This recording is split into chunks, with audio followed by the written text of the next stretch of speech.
மக்கள் எத்தனையோ ரசம் கேள்விப்பட்டிருப்பீங்க, நண்டு ரசம் பார்த்துருக்கீங்களா? இன்றைக்கி நாங்கள் நண்டு ரசம் தான் செய்ய போகிறோம். அதுக்கு மெத்தையான உயிர் நண்டு எடுத்திருக்கோம். உயிர் நண்டுன்னு சொல்கிறது இப்போ தான் கடற்கரையில் பிடிச்சிட்டு வந்த நண்டு, ரொம்ப நாள்பட்ட நண்டு இல்லை. இந்த மாதிரி நண்டு எடுத்து சமைக்கும்போது நல்ல டேஸ்ட்டாக இருக்கும். நீங்களாம் இந்த மாதிரி உயிர் நண்டு எடுத்து சமைச்சு பாருங்கள். மார்க்கெட்டில் சில நேரங்களில் 1 நாள் 2 நாள் நண்டுலாம் வர்றதுக்கான வாய்ப்பு இருக்கும். உங்களுக்கு நண்டு எப்படி பார்த்து வாங்கணும்னு தெரிஞ்சிருக்கணும்.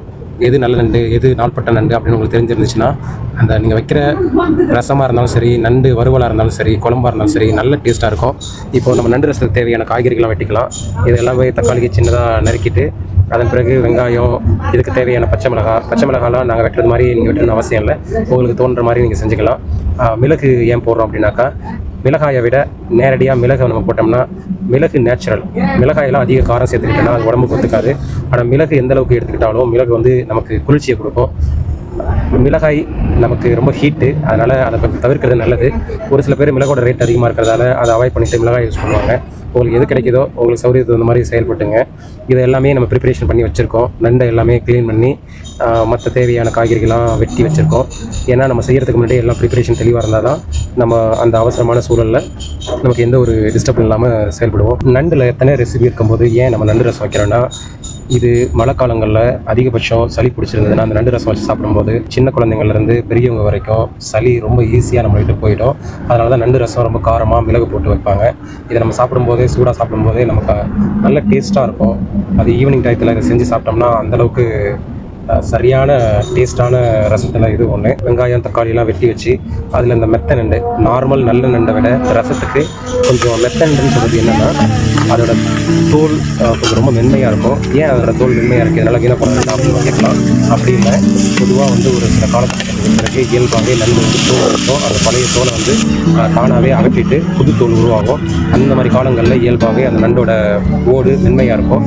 அது வாட நாட்களில் தான் அதிகமாக அந்த மாதிரி நண்டுகள் நமக்கு நிறைய கிடைக்கும். அதனால் அந்த நண்டு கெட்டு போச்சு அப்படின்னு அர்த்தம் இல்லை.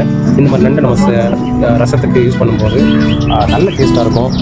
நார்மலாக ஹார்டாக உள்ள நண்டை விட இந்த மாதிரி மெத்த நண்டை எடுத்தோன்னா இந்த வைக்கிற ரசத்தோட சாறு எல்லாம் நண்டுக்குள்ளே போய் சரியான டேஸ்ட்டாக இருக்கும். நீங்களும் ட்ரை பண்ணி பார்க்கலாம்.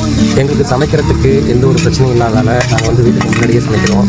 பக்கத்துலேயே விறகு, வயல் பரப்பு இதெல்லாம் பார்க்குறதுக்கே ரொம்ப அழகாக இருக்குது. நீங்களே பார்க்கலாம் எந்த அளவுக்கு ஒரு பசுமையான இடத்துக்கு நாங்கள் சமைச்சிருக்கோம் அப்படின்னு சொல்லிட்டு. என்னோட வைப்பு ரொம்பவே நல்லா சமைப்பாங்க. ஆனால் அவங்களோட வீடியோ தான் என்னால் அடுத்த கட்டத்துக்கு கொண்டு போக முடியல. அவங்க சமைக்கிற டேஸ்ட் அளவுக்கு என்னோட வீடியோவை அடுத்த கட்டத்துக்கு கொண்டு போகணும்னு என்னோட ஆசை. அது எப்படி சீக்கிரம் நடக்கும். என்னோட தொடர்ந்து அந்த எஃபர்ட் இருந்துகிட்டே இருக்கும். ஒரு நாள் ரீச் ஆனதுக்கு பிறகு கண்டிப்பாக என் வயசு சொல்லுவேன். சட்டியில் ரெண்டை கிண்டிட்டு இருக்கும்போதே நமக்கு தெரியுது என்ன டேஸ்ட்டாக இருக்கும் அப்படின்னு சொல்லிட்டு. இந்த டேஸ்ட்லாம் நம்ம சாப்பிடும்போது ரொம்பவே அப்படியே ஹெவனில் இருக்கிற மாதிரி ஒரு ஃபீல் இருக்கும். ஆனால் உரப்பாக சாப்பிடும்போது தான் இதெல்லாம் இந்த சளியெல்லாம் நம்ம விட்டு போகும். ஒரு சில பேர் உரப்பு பிடிக்காதுன்னு சொல்லிட்டு காரத்தோட அளவை ரொம்ப குறைச்சிருவாங்க. அந்த சளி நம்ம விட்டு போகிறது ரொம்ப குறைவாக இருக்கும். அதனால் நல்ல காரத்துக்கு கண்டிப்பாக மிளகு மட்டும் சேருங்க.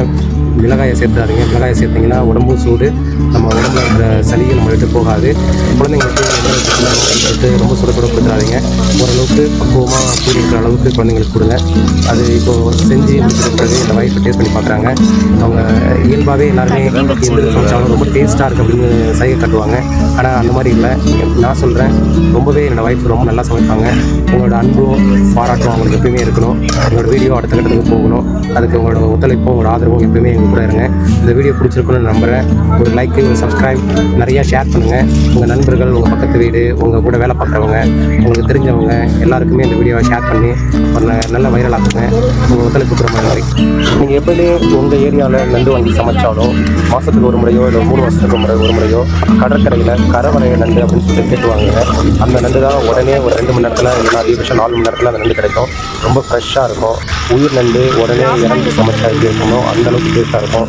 கடற்கரையில் வந்து வாங்குறதால நண்டு ரொம்ப ஃப்ரெஷ்ஷாக இருக்கும் அப்படின்னு நம்ம வேணாம். இந்த தொழில்முறை எல்லாமே வேறுபடும். அதாவது நண்டு நீங்கள் உயிர் நண்டு வாங்கி சமைக்கணும்னா கரவலை நண்டுன்னு கேட்டு வாங்கி சமைச்சு பாருங்கள்.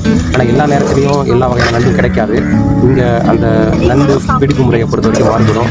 ஒரு சில பேர் வந்து ஒரு நாளில் போயிட்டு வரவங்க உண்டு, ஒரு சில பேர் 4 மணி நேரத்தில் போயிட்டு வரவங்க உண்டு, ஒரு சில பேர் 6 நாள் 5 நாள் தங்கலில் போயிட்டு வரது உண்டு. இதுக்கு தகுந்த மாதிரி நண்டோட டேஸ்ட்டு மாறுபடும். அதனால் தொழில்முறை இதை வந்து நம்ம வந்து குறை சொல்ல சொல்கிறதுல அர்த்தம் இல்லை. நமக்கு என்ன நண்டு வேணும்னு சொல்லிட்டு நம்ம தான் முடிவு பண்ணி அதை வாங்கி சமைச்சு சாப்பிடணும். சமைச்சு முடிச்சாச்சு. இந்த நண்டு என்னோடய ஒய்ஃப் வந்து டேஸ்ட் பண்ண போகிறாங்க. இதை டேஸ்ட் பண்ணிவிட்டு உண்மையிலேயே ரொம்ப டேஸ்ட்டாக இருக்குன்னு சொன்னாங்க. எல்லோரும் வீடியோக்காக சொல்கிறது மாதிரி என்னோடய ஒய்ஃபு சொல்லலை. உண்மையிலேயே அவங்க நல்லா சமைப்பாங்க. அவங்களுக்காக வேண்டி இல்லைனாலும் நான் உண்மையிலேயே சொல்கிறேன், அவங்க நல்லா சமைப்பாங்க. கண்டிப்பாக வீடியோவுக்கு லைக்கு, ஷேரு, சப்ஸ்கிரைப் பண்ணுங்கள். இந்த வீடியோவை அடுத்த கட்டத்துக்கு கொண்டு வரது உங்கள் கையில் தான் இருக்குது.